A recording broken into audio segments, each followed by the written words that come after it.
How about a nice warm bowl of thick, creamy broccoli cheddar soup? And this is a loaded broccoli cheddar potato chowder, which is even more satisfying. And I'm going to share my recipe for the best cheddar bay biscuits that you've ever had. This is part of Jeni's Scratch Made Kitchen's Crocktober 2024 collaboration. And it's all going to start with the soup you see here. Thank you, Jeni, for the invite, and let's get started. All right, now here we've got 3 to 4 medium to small potatoes cut up in little squares. You could also shred them. If you're going to do the little squares, make sure that you parboil them first. Otherwise, they're going to be in the crock pot forever. You could also use a frozen bag of like hash browns. That would work as well. And to this, you want to add in 2 garlic cloves, or however much garlic you like. We like a lot of garlic. Now, the next batch of ingredients you could add straight to your crock pot, but I like to mix them up separately. And I'm starting with 2 cups of sour cream, Greek yogurt blend. I used a little of both because that's what I had. You can use either, or if you wanted to use an alternate substitute, I have not tried that. So proceed at your own risk, but we'll start with 2 cups sour cream. All right, so the next thing you see me adding is 1/4 of a cup of flour, and also a 1/2 teaspoon of pepper and 1/8 of a teaspoon of nutmeg. You do not want to not put in the nutmeg. It is a certain flavor that gets imparted into the soup that you notice it when it's not there. Now you can also add other seasonings. I did end up, after this was added to the potatoes in the crock pot and it was all mixed up, I ended up adding more garlic salt to it and a touch of onion powder. Now what you see me adding here is 3 cups of a chicken vegetable broth blend. I do my own broth, but you can use store-bought as well. And that's 3 cups total that you want to add to this. And then once you get it all mixed up, we're going to go ahead and pour it into the crock pot and kind of stir it in with those potatoes. All right, I'm going to mix all of this up. And then I'm going to set my crock pot to high for about an hour. And then I'm going to turn it down to low. And I'll be back with you.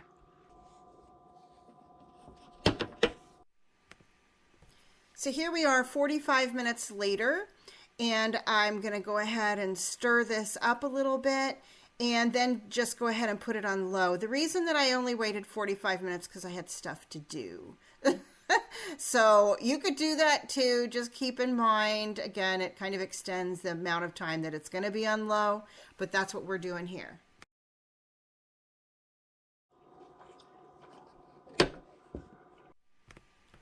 Now on to the most amazing cheddar biscuits you will ever have. These are also great to make ahead of time to keep in the fridge or the freezer for 3 to 4 months, and just heat them up when you need them. Let's get started. All right, I've got 2 cups of flour, and here I have a tablespoon of garlic powder, tablespoon of baking powder, tablespoon of sugar, and a 1/2 teaspoon of Redmond salt. I'm going to add that here to my flour. I'm going to mix this all up. Now to this, I'm going to add in 1 stick of butter melted and 1 cup milk. Okay, I'm going to get this all stirred up. Also going to add in 8 ounces of shredded cheese. And friends, I buy bulk cheese and I shred my own. I do that because when I buy a bag of pre-shredded cheese, I know that I'm not just paying for the cheese, I'm paying for the weight of the powdered cellulose and the potato starch that are the anti-caking agents. And I don't want those in my food. You need to heat your oven to 450.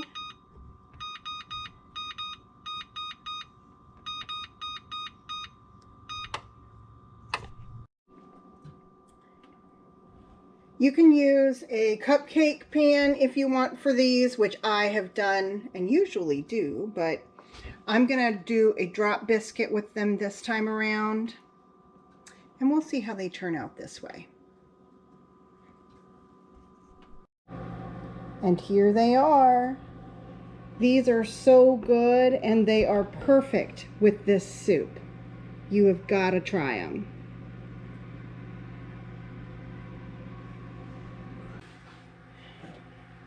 All right, now this has been cooking for a while. The potatoes are getting softer. They're almost soft. And it's probably been, I put it on high the first 45 minutes.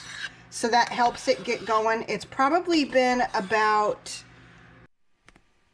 One thing I want to point out, if you're using frozen hash browns and you're using the shredded, it's going to cook really fast. If you're using frozen hash browns and it's the cubes, it's going to cook a little faster. And then likewise the same if you go to fresh shredded potatoes versus potato cubes. I did the cubes, like the slowest cooking of all, okay? And I'm probably like 5 or 6 hours in. I estimated an hour away from the potatoes being done enough, and I added in 10 ounces of fresh broccoli. I want those to cook for about an hour in there. And if you're using frozen broccoli, you probably only need like 10 minutes. So keep these things in mind as you make your own soup. There we go. We'll put this lid back on, let it continue cooking on low, and I'll be back with you. All right, now we're going to add in 4 cups of fresh shredded Colby Jack cheese. And this is where you can kind of personalize this. Sometimes I'll add in a little bit of Parmesan cheese with this as well. That tastes amazing. And you could shake this up however you want, sharp cheddar, whatever. But 4 cups of cheese, and then it'll only take about 10-15 minutes or so for all of that cheese to get melted in this to be ready to serve. And there we are. It is amazing. So cheesy. The fresh broccoli, just a great flavor. And I love it with the potatoes. It makes it extra filling and hearty.